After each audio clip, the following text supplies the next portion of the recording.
Hello my friends, this is Bud Brown, living in Dumaguete City, Philippines. Yeah, baby. I love it here. I really enjoy living here. We've been here a few years already.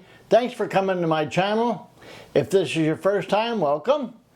And if you've been here a long time, thanks for coming back. This video is going to be a little bit different than my normal running around videos. I just want to chit chat with you a little bit about the experience that I've had. Usually when things happen to me, good or bad, that night I'll lay down. Before I go to bed, I'll kind of think about how the day went and what kind of lessons can I learn from what happened. Well, this has to do with an age-related matter. Now, probably the younger people, that means 50 and under, may not be so interested, and you may be. And the older ones, like myself, I'm speaking maybe, I guess, to you, but speaking to myself mostly, I do not buy into the idea of cognitive decline as we age.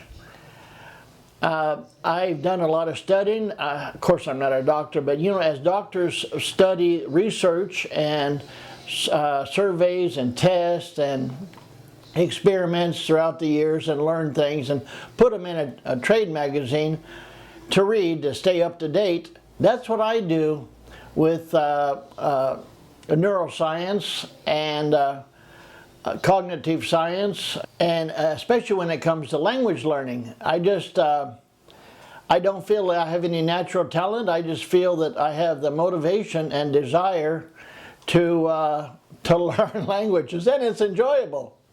If you've ever seen the movie Rudy, I would highly recommend it.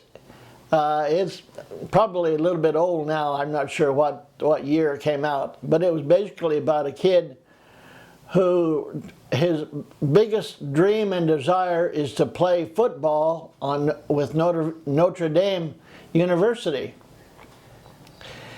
So no one encouraged him because he was kind of small for his size. So being a football player, you got to be huge.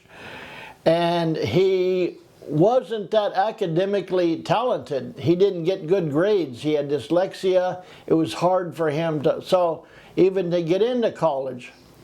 But through just sheer determination, I don't want to ruin the ending of it, but it was very inspiring.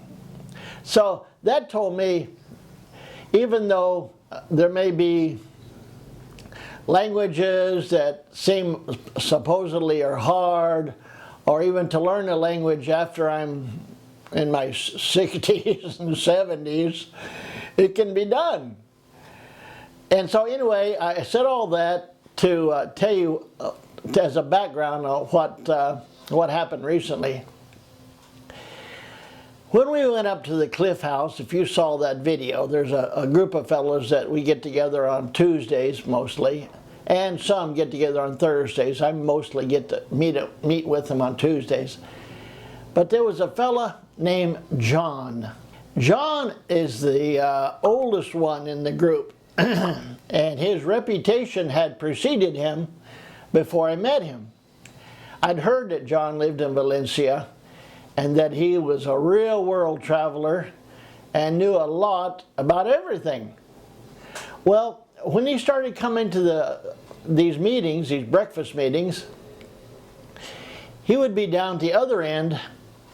I'd be at one end and he'd be at the other end. And the thing is, when you have a group of people together, especially if they're not focused on a speaker or something, they're just kind of chit-chatting among each other, you mostly get to visit between the person that's sitting on either side of you or the person across the table from you. Maybe 2 or 3 people at the most. So John was always at the other end of the table, and even though I saw him, I never really got to meet him. Well, one day, it so happens that John was sitting right next to me. And we knew each other just from hi, hello, how are you? So we got to actually get in some deeper talk. And he said, where are you from? And normally, meeting expats here, they don't really know this little podunk town that I'm from. So I start off saying, I'm from California. And usually that's good enough. Oh, okay. But other people may say, oh, you're from San Francisco or Los Angeles? There's only two cities in California. And I said, no, actually, I'm from Central California. So John says, where at exactly in Central California?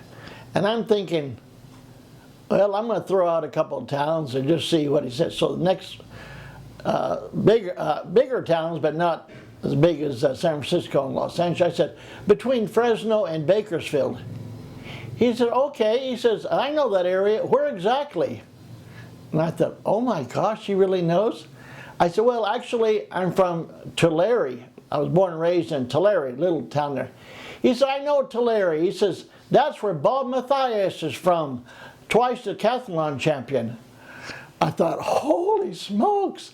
You know, this little town that I'm from, Tulare, it's got two big heroes. One is Admiral Zumwalt, who was the chief of naval operations, and the first one was Bob Mathias, who at 17 years old went to the Olympics and won the decathlon. That means 10 events. He didn't get first in all 10, but he got enough points where he became the, you get so many points in one, and he became the decathlon champion, gold medal. And he did it twice. So that was our claim to fame. Well, John knew Bob Mathias. Well, I mean, he didn't know him personally, but he knew of him. And then he said, what year was he? He said, I think it was 1948, but I don't know, I can't remember where.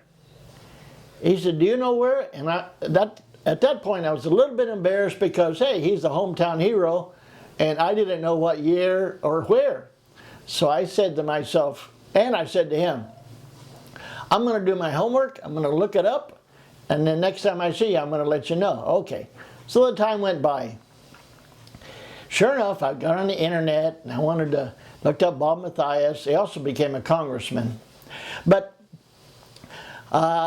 it turns out that in 1948, he won his gold medal in London.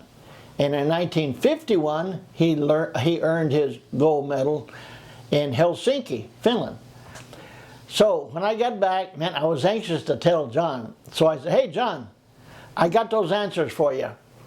Bob Mathias in 1948 went to London, England. And in 1951, he went to Helsinki. Yeah, that's right. He says, I remember now. And they went on. Well, the reason I'm telling you this is that here it is a month later, and I can still remember that. And I want to know why. How is it that I remember these little old facts, which I can't even remember a phone number for 2 seconds when I'm looking it up? How is it that so I'm thinking about this because I want to be able to know a lot of facts, especially languages. How can I learn them more efficiently and more effectively? And like I remember those two places and dates. So I got to thinking, well, what were the factors of that? First of all, I promised him that I would let him know. So there was a little bit of pressure of, I had to know it or I'd be embarrassed. I mean, you said you were going to tell me and then you don't know. And so when I looked it up, I kind of had that anticipation of telling him what I learned. And of course, being proud of not only Bob Mathias, but proud of knowing it. So I thought to myself, okay, it was a little bit of obligation, and there was someone that I had to be accounted for.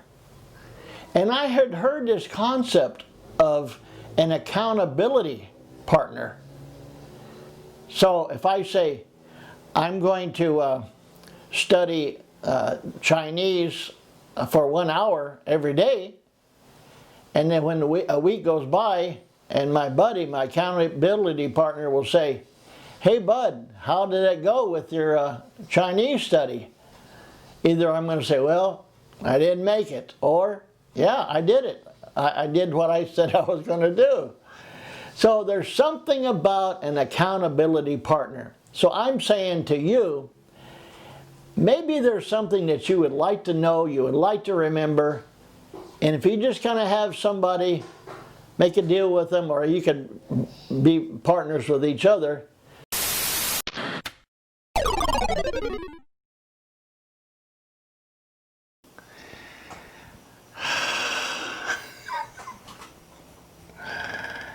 Camera stopped. I didn't know it.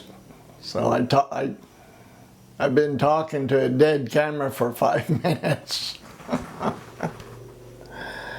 Oh, well, that happens. Such is life. I guess where it stopped, I was saying maybe you should get a accountability partner to, you know, keep track of what you want to do. I'm always learning, trying to learn, and trying to find new ways to learn. And this is fascinating to me, and it may not be to other people. But I wanted to share my daily life. Basically, you know, it's what this channel is about, and learning new things and trying to stay cognitively young still. That's part of my life. So, okay, I will wrap this up, and hopefully the camera's has been resuscitated. Okay, y'all have a good day, and I'll talk to you next time. Bye-bye.